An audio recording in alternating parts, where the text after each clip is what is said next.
So this is the last video on this chapter. अब हम बात कर रहे हैं ज़रा एम्बायोटिक एंडो सिम्बायोटिक थ्योरी के बारे में।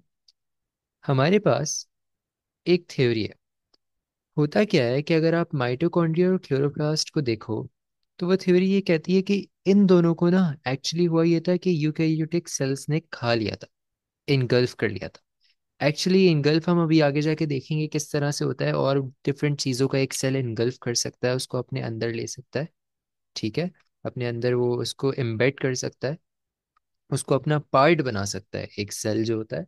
तो हम यहाँ पे थ्योरी ये है कि ये पहले अलग एग्जिस्ट करते थे, माइटोकॉन्ड्रिया और क्लोरोप्लास्ट। ये तो बाद में यूकैरियोटिक सेल्स ने, जैसे एनिमल सेल्स ने और प्लांट सेल्स ने, इन लोगों ने क्या, इन सेल्स ने क्या किया कि इन्होंने इन माइटोकॉन्ड्रिया क्लोरोप्लास्ट को इनगल्फ कर लिया, इनको खा लिया, इनको अपने अंदर एंटर करवा के अपना हिस्सा बना लिया।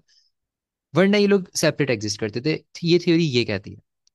ठीक है, और अब ये जाहिर है जब ये माइटोकॉन्ड्रिया क्लोरोप्लास्ट जब उसके अंदर उनके अंदर रहने लगे तो उनको उनकी आदत हो गई, और एक सिम्बायोटिक रिलेशनशिप, एक म्यूचुअल रिलेशनशिप इनके बीच में बन गई कि दोनों एक दूसरे से बेनिफिट करने लगे। ठीक है, तो फिर माइटोकॉन्ड्रिया क्लोरोप्लास्ट खुशी खुशी एक सेल के अंदर रहने लगे। उन्होंने बोला हम अलग से नहीं रहेंगे, हम ठीक है, हम इस सेल के अंदर रहेंगे। लेकिन उससे पहले ये थ्योरी कहती है कि ये लोग अलग अलग एग्जिस्ट करते थे। इनके अलग अलग एग्जिस्ट करने से हमें एक बात पता चलती है। हमें कैसे पता चलता है कि ये अलग अलग एग्जिस्ट करते थे? वो हमें पता चलता है क्योंकि इनकी कुछ सिमिलैरिटीज हैं। किसके साथ? बैक्टीरिया के साथ। तो जैसे बैक्टीरिया अलग सरवाइव कर सकता है, हमें इससे पता चलता है ये माइटोकॉन्ड्रिया और क्लोरोप्लास्ट भी पहले प्रोकैरियोट्स होते थे। ठीक है, जैसे बैक्टीरिया प्रोकैरियोट है, वैसे ये दोनों भी पहले प्रोकैरियोट्स होते थे और अलग सरवाइव करते थे, अलग रहते थे, अलग करते थे।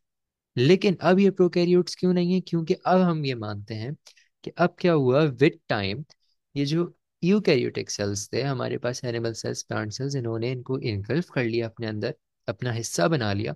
तो ऑब्वियसली अभी अलग से सेल्स नहीं रहे, तो इनको हम प्रोकैरियोट्स ही नहीं कहते। अब हम इसको पूरे को, एक सेल को उसी के अंदर कंसिडर करते हैं कि उसी के अंदर माइटोकॉन्ड्रिया आता है, उसी के अंदर क्लोरोप्लास्ट आता है। बट जाहिर है एक सेल ने बैक्टीरियल सेल को इनगल्फ नहीं किया, जिसकी वजह से बैक्टीरियल सेल्स अभी भी प्रोकैरियोट्स का हिस्सा ही रहते हैं। तो में और हमें क्या रीजन मिलता है कि हम इनको प्रोकैरियोट्स की बोले? हमें तो इनको नॉर्मल कुछ भी सेल्स कह सकते थे, किसी भी उसमें कह सकते थे कि भाई कुछ भी हो सकता है, यूकैरियोट्स ही कह सकते थे। हम इनको प्रोकैरियोट्स क्यों कहते हैं कि ये पहले प्रोकैरियोट्स हुआ करते थे? उसका रीजन ये है कि हमारे पास कुछ सिमिलैरिटीज हैं। सिमिलैरिटीज बिटवीन बैक्टीरियल,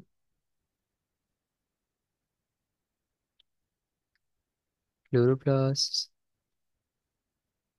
बैक्टीरियाज कर देते हैं इसको, बैक्टीरिया, क्लोरोप्लास्ट एंड माइटोकॉन्ड्रिया। इनके बीच में कुछ सिमिलैरिटीज हैं जो कि बहुत शॉकिंग सिमिलैरिटीज हैं, कि हम कह सकते हैं बहुत हद तक ये बैक्टीरिया से मिलता है। नंबर वन सिमिलैरिटी हमारे पास क्या है कि इनमें 70S राइबोसोम्स हैं इन सब के अंदर। सब में 70S राइबोसोम्स मौजूद हैं।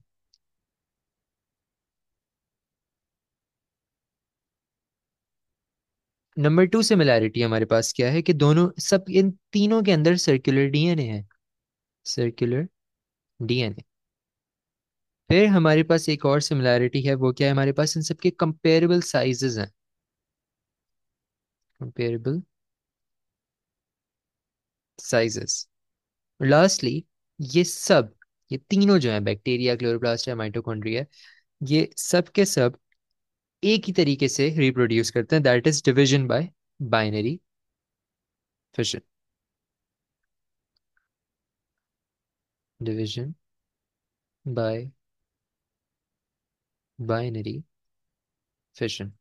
बाय द वे, ऊपर कहीं मैंने इस पार्ट को फ्यूजन लिखवा दिया हो तो उसको अपने पास चेंज कर लेना, ये बाइनरी फिजन होता है। ठीक है, क्योंकि फिजन कैसे कहते हैं हम? फिजन कहते हैं एक पार्टिकल टूट के दो पार्टिकल्स बने। और फ्यूजन कैसे कहते हैं? दो छोटे पार्टिकल्स जो है मिलके एक बड़ा पार्टिकल बने। तो हमारे यहाँ वो नहीं हो रहा है, हम तो उल्टा रिप्रोडक्शन की बात कर रहे हैं, हम बोल रहे हैं और ब्रेक डाउन हो रहा है दो पार्ट्स में। ठीक है, तो हम फिजन की बात करते हैं। अगर मैंने ऊपर कहीं फ्यूजन लिखवा दिया तो उसको फिजन कर लेना। अच्छा, ये बात तो हो गई इसके ऊपर, हमारी एंडोसिम्बायोटिक थ्योरी के ऊपर। लास्टली, इससे पहले कि मैं ये चैप्टर एंड करूं, एक छोटी सी बात जो हमें आईजीसीएसई से पता है, ओ लेवल से पता है, ज़रा उसके ऊपर थोड़ी सी बात कर लें। अब होता क्या है, हमारे पास सबसे छोटा यूनिट क्या है एक सेल के अंदर? हमारे पास सबसे छोटा यूनिट क्या है एक ऑर्गेनिज्म के अंदर? वो है एक सेल। तो इसका मतलब सबसे पहली चीज हमारे पास क्या आती है? एक सेल। सेल क्या होता है? एक स्मॉलेस्ट फंक्शनल यूनिट है किस चीज का? एक ऑर्गेनिज्म का। ये बात तो हमें आईजीसीएसई से याद है।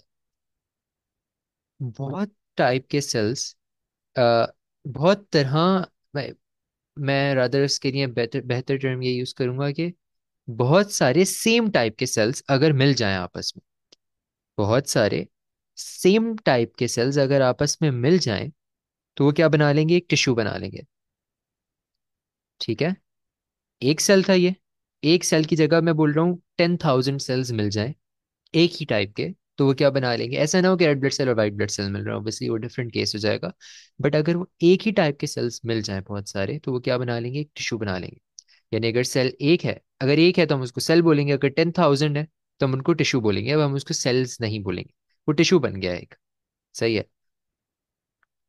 अगर बहुत सारे डिफरेंट ग्रुप्स जो हैं टिश्यूज के वो मिल जाएं, अगर बहुत सारे डिफरेंट ग्रुप्स जो हैं या बहुत सारे डिफरेंट टिश्यूज हैं वो मिल जाएं, तो हमारे पास क्या बना लेंगे? एक ऑर्गन बना लेंगे। और अगर बहुत सारे हमारे डिफरेंट ऑर्गन्स मिल जाएं, तो वो क्या बना लेंगे? एक ऑर्गेनिज्म बना लेंगे। एक ऑर्गन सिस्टम, सॉरी, बना लेंगे। ऑर्गन सिस्टम बना लेंगे। और फिर ये ऑर्गन सिस्टम्स मिलके क्या बना लेंगे? एक ऑर्गेनिज्म बना लेंगे। ठीक है, वापस रिपीट करता हूँ। मेरे पास एक सेल्स है, बहुत सारे सेल्स मिलके क्या बनाएंगे? एक टिश्यू बनाएंगे। बहुत सारे टिश्यूज मिलके मेरे पास क्या बनाएंगे? मेरे पास एक ऑर्गन बनाएंगे। बहुत सारे ऑर्गन्स मिल जाएंगे तो क्या बन जाएगा? मेरे पास ऑर्गन सिस्टम बन जाएगा। ऑर्गन सिस्टम्स बहुत सारे मिल जाएंगे तो पूरा एक ऑर्गेनिज्म बन जाएगा मेरे पास। एग्जाम्पल्स ले लेके चलते हैं। टिश्यूज में किसकी एग्जाम्पल ले सकता हूँ? टिश्यू में मेरे पास एग्जाम्पल मसल्स हैं। सही है, एग्जाम्पल में मेरे पास मसल्स आ जाएंगे। मसल एक टिश्यू है। अच्छा, एक मिनट। मसल है, मेरे पास लिवर है। सही है, ये एक टिश्यू है। अब लिवर जो है एक ऑर्गन भी है। सही है, लिवर एक टिश्यू भी है, बट लिवर को हम एज एन ऑर्गन भी ट्रीट करते हैं। तो हम इस वजह से हम ऑर्गन के लिए कोई डिफरेंट एग्जाम्पल लिखते हैं। बहुत सारे टिश्यूज मिलकर एक ऑर्गन बनाएंगे, उस ऑर्गन में हम लेट से बोल देते हैं स्टमक। ठीक है, हम उस ऑर्गन में हम क्या देते हैं? Gall bladder. Gall bladder. ठीक है। अब वो सारे ऑर्गन्स मिलके हमारे पास क्या बनाएंगे? एक ऑर्गन सिस्टम। ऑर्गन सिस्टम की एग्जांपल हमारे पास मैं लिख देता हूँ, लेट से एक डाइजेस्टिव सिस्टम। Digestive system. और भी हो सकती हैं, नर्वस सिस्टम, रेस्पिरेटरी सिस्टम।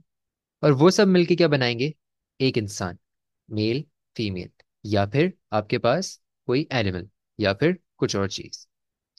ठीक है, कोई बर्ड्स वगैरह है कुछ इस तरह से। लेकिन सो ऑन एंड सो आपके पास स्टार्ट कहाँ से होता है? एक सेल होता है। बहुत सारे सेल्स मिलके बनाते हैं टिश्यूज। बहुत सारे टिश्यूज क्यूमुलेटिव मिलके बनाते हैं एक ऑर्गन। बहुत सारे ऑर्गन्स मिलके बनाते हैं एक ऑर्गन सिस्टम।